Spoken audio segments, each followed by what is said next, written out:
ಬಿಟ್ಟು ತೋರಿಸ್ತಾರೆ.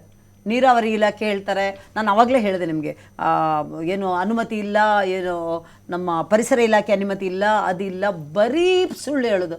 ಮೆಟ್ರೋ ದರ ಮೋದಿ ಏರಿಸಿದ್ರು ಅನ್ನೋದು ಅಲ್ಲ. ರಾಜ್ಯ ಸರ್ಕಾರದ ಪ್ರಸ್ತಾಪ ಇಲ್ಲದೆ ಮಾಡೋಕ್ಕೆ ಸಾಧ್ಯ ಇದೆ. ಅಕ್ಕಿ ಏನೋ ಪ್ರಾಬ್ಲಮ್ ಆಯಿತು, ಮೋದಿ ಕೈ ತೋರಿಸೋದು. ಇಲ್ಲಿ ತಮಿಳ್ನಾಡಲ್ಲಿ ಸ್ಟಾಲಿನ್ ಜೊತೆ ಇವರೆಲ್ಲ ರೆಡ್ ಕಾರ್ಪೆಟ್ ಇಟ್ಕೊಂಡು ಜೊತೆಯಲ್ಲಿ ಇರ್ತಾರೆ, ಅವ್ರ ಜೊತೆ ಮಾತಾಡಿ ಇವ್ರಿಗೆ ಪರಿಹರಿಸೋಕ್ಕಾಗಲ್ಲ, ಅದಕ್ಕೂ ಮೋದಿ ಬೆಟ್ಟು ತರಿಸೋದು.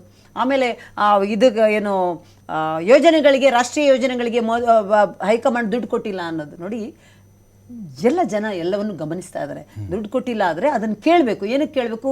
ರಾಜ್ಯದ ಪಾಲೇನು ಅದನ್ನು ಇಟ್ಬಿಟ್ಟು ಕೇಳಬೇಕು, ಅಥವಾ ಅದಕ್ಕೇನು DPR ಯೋಜನೆ ಬೇಕು ಇಟ್ಬಿಟ್ಟು ಜೊತೆಯಲ್ಲಿ ಎಲ್ಲರೂ ನೋಡಿ. ಸಂಸದರು ಮಾತಾಡಿಲ್ಲ ಅಂತ ಹೇಳ್ತಾರೆ. ಕಾಂಗ್ರೆಸ್ನ ಸಂಸದರು ಎಲ್ಲಾದರೂ ಒಂದು ಕಡೆ ಎಲ್ಲಾದರೂ ಮಾತಾಡಿದ್ದು ನೀವು ನೋಡಿದ್ದೀರಾ? ಮೇಡಮ್, ನೀವು ಜಾಸ್ತಿ ಎಂಪಿಗಳು ನಿಮ್ಮ ಆಯ್ಕೆ ಅಲ್ಲ, ಮೇಡಮ್, ಅಧಿಕಾರ ಕೊಟ್ಟಿದ್ದು ನಿಮಗೆ. ನಮಗೆ ಒಂದಿನ ಸಮಯ ಕೊಡಿ. ಕರ್ನಾಟಕಕ್ಕೆ ಈ ಸರಿನ 63,000 ಕೋಟಿ ಬಜೆಟ್ ಅಲ್ಲಿ ನಮಗೆ ಕರ್ನಾಟಕಕ್ಕೆ ಇಟ್ಟಿದ್ದಾರೆ. ನಾವು ಹೇಳುದು ನೋಡಿ, ಕರ್ನಾಟಕದ ಎಂಪಿಗಳು ಎಲ್ಲರೂ ಬೇಕಾದ್ರೆ ನೀರಾವರಿ ಯೋಜನೆ ಮಾತಾಡೋಣ. ಕಾಂಗ್ರೆಸ್ನ ಒಂದೇ ಒಂದು MP ಎಲ್ಲಾರು ಮಾತಾಡೋದು ನೀವು ಯಾವ್ದಾದ್ರು ಒಂದು ಸಂಸದಲ್ಲಿ ಮಾತಾಡೋದು ನೋಡಿದೀರಾ ನೀವು? ಯಾರಾದ್ರೂ ಒಬ್ರು ಎಲ್ಲಾರು ಮಾತಾಡೋದು ನೋಡಿದ್ರೆ ಹೇಳಿ. ಈಗ DK ಶಿವಕುಮಾರ್ ಬಗ್ಗೆ ಮಾತಾಡೋಣ. ಅವರು ನಮ್ಮ ಮಾಗಡಿ ಬಾಲಕೃಷ್ಣ ಅವರಿಗೆ ನೋಟಿಸ್ ಕೊಡ್ತಾರೆ, ಇಕ್ಬಾಲ್ ಹುಸೇನಿಗೆ ನೋಟಿಸ್ ಕೊಡ್ತಾರೆ, ಯತೀಂದ್ರ ಸಿದ್ದರಾಮಯ್ಯ ಯಾಕೆ ನೋಟಿಸ್ ಇಲ್ಲ?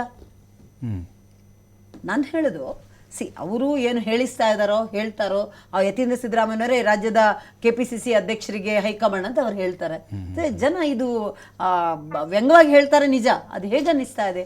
ಇವರ ಕೆಸರೆರೆ ಚಾಟ ಅಷ್ಟು ಬಿಟ್ರೆ ಬೇರೆ ಏನಾದರೂ ಕಾಳಜಿ ಇದೆಯಾ ಇವರಿಗೆ? ಯಾವುದ್ರ ಬಗ್ಗೆ ಆದ್ರೂ ಒಂದು ಕಾಳಜಿ ಇದೆ ಅಂದ್ರೆ ಯತೀಂದ್ರ ಅವ್ರ ಹಸ್ತಕ್ಷೇಪ ಇಲ್ಲಿ ಬೇಡ ಅಂತ ಹಾಗಾದ್ರೆ? ಅಂದ್ರೆ ಈಗ ಇತ್ತೀಚೆಗೆ ನೀವೆಲ್ಲ ಡಿಬೇಟ್ ಮಾಡಿದ್ರೆ ಅಬಕಾರಿ ಇಲಾಖೆಯಲ್ಲಿ ಎಷ್ಟೆಷ್ಟು ಸಾವಿರ ಕೋಟಿ ಇದಾಯಿತು.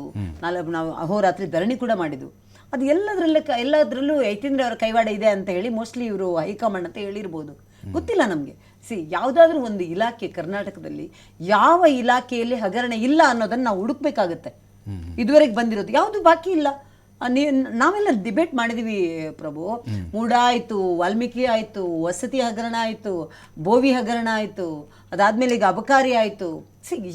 ಯಾವ ಇಲಾಖೆಯಲ್ಲಿ ಇಲ್ಲ ಅಂತ ಹೇಳಿ ಯಾವ್ದಾದ್ರು ಒಂದು ತಾರ್ಕಿಕ ಅಂತ್ಯಕ್ಕೆ ತಗೊಂಡ್ ಬಂದ್ರ ಮಾತೆತ್ತಿದ್ರೆ ನಾವು ತನಿಖೆ ಮಾಡ್ತೀವಿ. ಏನ್ ಮಾಡಿದ್ರು ತನಿಖೆ ಮಾಡಿ? ಈ ಸರ್ಕಾರಕ್ಕೆ ಅವರ ಒಳಗಡಿನ ಅವರ ಕುರ್ಚಿ ಕಾದಾಟ ಮಾಡೋದಕ್ಕೆ ಸಮಯ ಇಲ್ಲ. ಇನ್ನು ಅವರವರ ನೋಟಿಸ್ಗಳು ಕೊಟ್ಕೊಂಡು ಅವರವರೇ ತಮಾಷೆ ಮಾಡಿಕೊಂಡು ಡ್ರಾಮಾ ಮಾಡ್ತಾ ಇದ್ದಾರೆ ಬಿಟ್ರೆ ರಾಜ್ಯದ ಹಿತದ ಬಗ್ಗೆ ಯಾವತ್ತೂ ಒಂದು ಮಾತಾಡಿಲ್ಲ. ಮಹಿಳೆಯರ ಹಿತದ ಬಗ್ಗೆ, ಮಹಿಳೆಯರ ರಕ್ಷಣೆ ಬಗ್ಗೆ ಯಾವತ್ತೂ ಮಾತಾಡಿಲ್ಲ. ಕಾನೂನು ಸುವ್ಯವಸ್ಥೆ ಬಗ್ಗೆ ಅವರು ಬೇಕಾಗೇ ಇಲ್ಲ.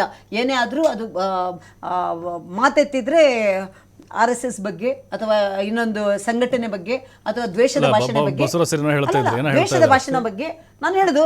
ನಾನು ಮತ್ತೊಮ್ಮೆ ಹೇಳೋದು, ನಿಮ್ಮ ಪಕ್ಷದ ಅಷ್ಟೇ ರಾಷ್ಟ್ರೀಯ ಪಕ್ಷಗಳದ್ದು ನಾನು ಹೇಳೋದಿಷ್ಟೇ. ನಾನು ಯಾರೇ CM ಆಗ್ಲಿ, ಖಂಡಿತವಾಗ್ಲೂ ಕರ್ನಾಟಕದ ಪರಿಸ್ಥಿತಿ ಮಾನ್ಯ ಸಿದ್ದರಾಮಯ್ಯನಾಗ್ಲಿ ಅಥವಾ DKಶಿ ಆಗ್ಲಿ ಪರಿಸ್ಥಿತಿ ಚೇಂಜ್ ಆಗೋ ಲಕ್ಷಣ ಯಾವುದೂ ಇಲ್ಲ.